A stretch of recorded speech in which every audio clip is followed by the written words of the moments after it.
मैं हूँ डॉक्टर अमृत कुमार शर्मा। आज है 27 फरवरी 2026। दिन है शुक्रवार और सुबह के समय 10 बज रहे हैं। साथियों, आदत बुरी बला लोग कहते हैं कि आदत अगर कोई आपने डाल लिया फिर वो बहुत बुरी हो जाती है। कभी कभी समस्या ऐसी बन जाती है कि आप उसके अनुसार ना करें।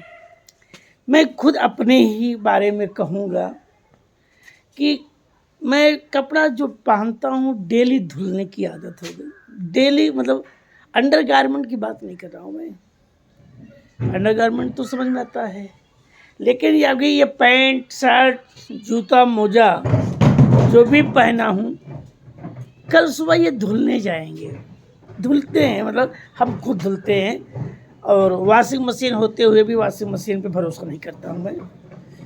ये आदत होती है। मैं डेली मतलब आज जो ये पहना हूँ पूरे, और सुबह जब नहाने लगूंगा तो इस सर्फ पाउडर में डाल करके, और ये देखिए तैयार हो गई। 2 दिन के लिए मैं केवल निकला था लखनऊ, और ये देख रहे हैं ये कपड़ों की लाइन लग गई, क्योंकि 2 दिन तो लखनऊ, कल और परसों लाइन लग गई कपड़े की।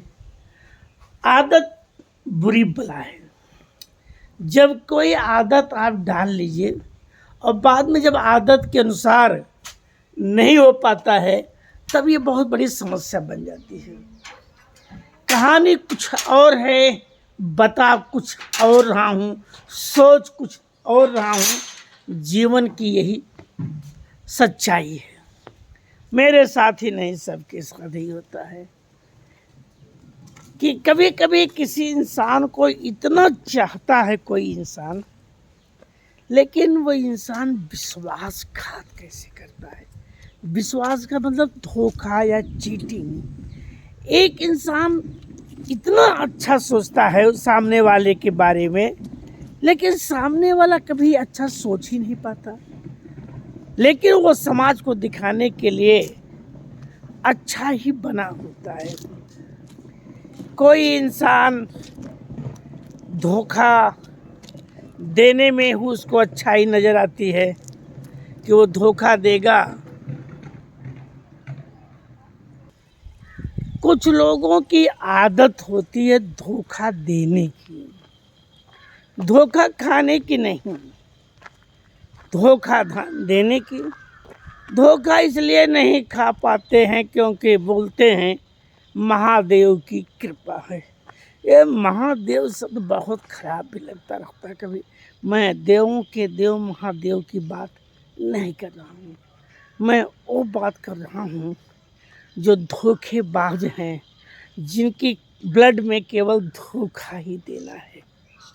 और लोग कैसे होते हैं कि जो धोखा देने के बाद ये भी नहीं सोचते हैं कि ये धोखे की सज़ा एक दिन ज़रूर मिलेगी। इंसान को सज़ा तो मिलती है, उसके किए हुए कर्मों का फल ज़रूर मिलता है, लेकिन जब कर्मों का फल मिलता है तो हम ये कहते हैं कि ये पिछले जन्म का था। पिछले जन्म का कुछ भी नहीं होता है, सब इसी जन्म का होता है, क्योंकि पिछले जन्म में हम थे क्या ये नहीं मालूम, और अगले जन्म में हम क्या होंगे ये भी नहीं मालूम। बस जो है वो प्रेजेंट है। प्रेजेंट में हम इंसान हैं, लेकिन इंसान का ये मतलब नहीं हुआ कि मनुष्य के शरीर दिखाई पड़ रही इसलिए मनुष्य हम इंसान हैं।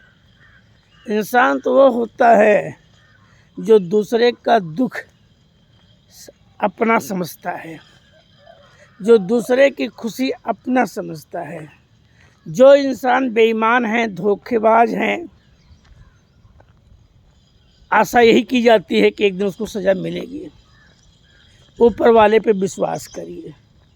कुछ लोगों को तो देखता भी हूँ कि सज़ा मिलती है, लेकिन कुछ लोगों को देखता हूँ उनको सज़ा नहीं मिलती, तो लोग कहते हैं उनको और बड़ी सज़ा मिलने वाली है, इसलिए भी दिखाई नहीं दे रही है, क्योंकि सज़ा उनको मिली है और मिल रही है। कुछ लोगों का दिखाई देता है, कुछ लोगों का नहीं दिखाई देता है। ये दुनिया स्वार्थ की है, स्वार्थों का मेला है। हम आए हैं और एक दिन चले जाएंगे। जाना तो कोई नहीं चाहता है, हमेशा यहीं रहना चाहता है, क्योंकि इसीलिए अच्छे अच्छे घर बनवाए हैं, अच्छी अच्छी गाड़ियाँ खरीदी हैं, सब कुछ अच्छा अच्छा, लेकिन सब कुछ अच्छा चलता नहीं है। जो धोखा देते हैं वो एक दिन खुद धोखा खाते हैं, और एक दिन उनकी मौत ऐसी जगह होती है जहाँ कोई पानी देने वाला भी उनको नहीं मिलता है। हम लोग कर्मों पे विश्वास करते हैं, ये सोच करके कि कर्म की सज़ा मिलेगी, मिलती है ऐसा नहीं है। कई लोगों का दिखाई भी देता है, ये बात अलग है, कुछ लोगों का दिखाई नहीं देता है, क्योंकि अगर दिखाई न देता तो लोगों का विश्वास खत्म हो जाता। आप अपने नियर बाय देख लीजिए, जिन्होंने जो अपराध किए हैं, गलतियां की हैं, अपवाद की बातें हर जगह पाई जाती हैं, बच गए होंगे, नहीं तो उनके आँखों के सामने ही वो सब सजाएं उनको मिली है। ये बात अलग है कि हम अपने ऊपर लेते नहीं हैं। कहते ना कि हानि लाभ जीवन मरण जस अब जस विधि हाथ, हानि लाभ जीवन मरण जस अब। सुनो भरत भाभी प्रबल, बिलक कहो मुनिनाथ, हानि लाभ जीवन मरण जस अप जस विधि हाथ। ये 500 साल पहले तुलसीदास ने ही कहा। ऐसा नहीं कि तुलसीदास ने तो इसको केवल अवधी भाषा में ही लिखा है, बाकी लास्ट की लाइन बस यही रहेगा कि सब कुछ ऊपर वाले के हाथ में छोड़ दो। जो जब होना होगा, जैसे भी होगा, लिखा होगा, उसे हम मिटा नहीं सकते हैं। ये जो भी है, यही चीज़ें दुनिया में है कि हानि लाभ जीवन मरण जस अप जस विधि हाथ। अपने हाथ में कुछ नहीं है, सब कुछ ऊपर वाले के हाथ में है।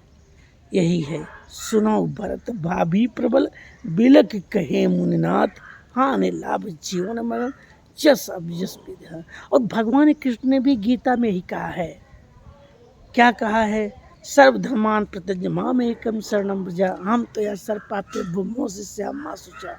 अर्थात सब कुछ मेरे हाथों में छोड़ दो, क्योंकि तुम्हारे हाथ में कुछ नहीं है, तुम्हें सिर्फ अपने कर्मों को करना है, वो भी बिना किसी फल की आशा में।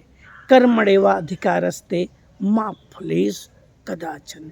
तो कर्म करिए फल की आशा छोड़ के, लेकिन हम कर्म बाद में करते हैं, फल पहले सोचते हैं, और यही हम अपना सब कुछ गंवा देते हैं।